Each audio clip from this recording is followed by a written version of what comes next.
What's going on, everyone? Welcome, Rabid here. And as we know, Panda came and grabbed all of his rigs, about 22 3900X and a single 5900X worth of hash rate.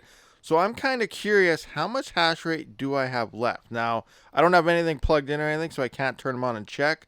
But I'm pretty much going to estimate where I'm at this point when it comes to random X. And I'm sure a lot of you guys are going to have a lot more hash rate than I currently do. Now, the long-term goal of this is obviously, just like I do with GPUs when I had like RX 580s and 570s and stuff, I got rid of them and upgraded to 3000 series. At this point, 3000 series is old and obsolete.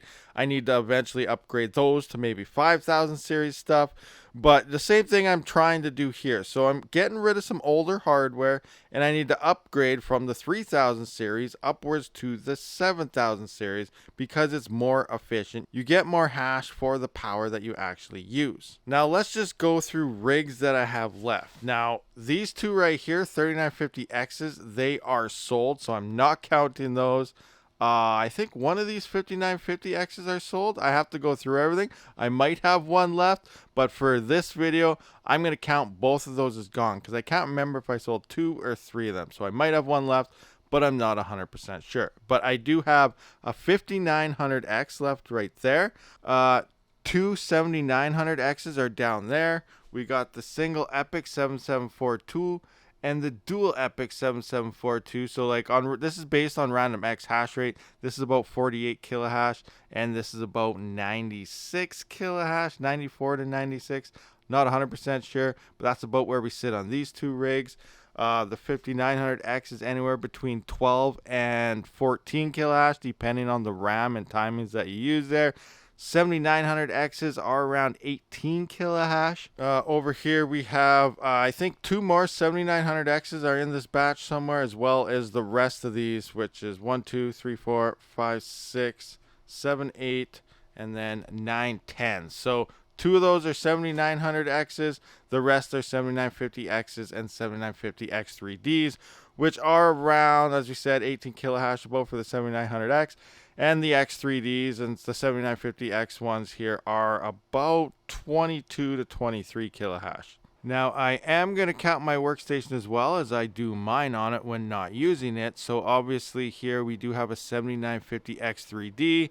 And then I also forgot that my little mess down here, the little server PC that I use down there that doesn't want to focus on anything, that is actually a 3900X down there with all blurriness and no focus happening. So that sucks. Okay, wow. So judging off estimates on everything, I'm at about 440 kilohash. That means I lost about half of my hash rate. I think I was sitting around 800 kilohash here, 750 to 800 before I got rid of those. So yeah, about half my hash rate on CPUs is now gone in those 22 3900Xs there, the 15900X. So Panda has half of my CPU hash rate now, which is insane to think about. I am actually half of my goal for random X. I've always wanted to get about 1 mega hash on random X. Now I'm below half a mega hash, 440 kilohash.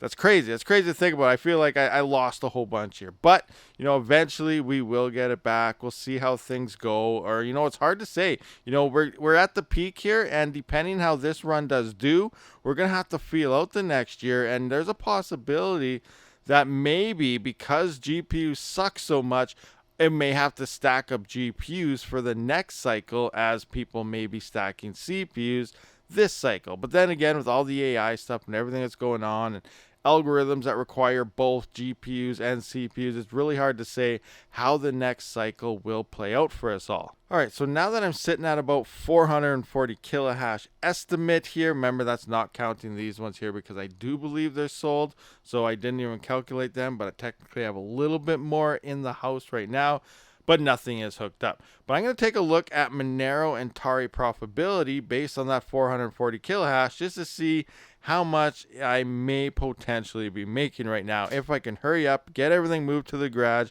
and get things set up. Alright guys, so in green is Tari only, and then in orange is Tari plus Monero merge mining. And looking at 440 kilohash, which we can see right there, Tari only is about $14.65 a day before power cost, and merge mining is about $14.97. So they're pretty close whether you're merge mining or not. Now, why are they so close? Because you're mining Monero also.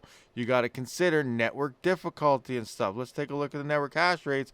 Coming in right here, we can see Monero has 5.3 gigahash on Monero, 4.1 gigahash on the Tari side, where Tari only has 1.1 gigahash. Huge change there in terms of hash rate numbers, making Tari only, even though it's not mining it all the time, pretty close to the same profitability. So that's kind of how that works there, but I don't know the power. I still have to figure out the power and stuff on how much only these few rigs are actually using. Obviously, it's a lot less. My entire farm before did take about $19 worth of power per day, so I had to make pretty much at least $20 a day to turn any type of profit.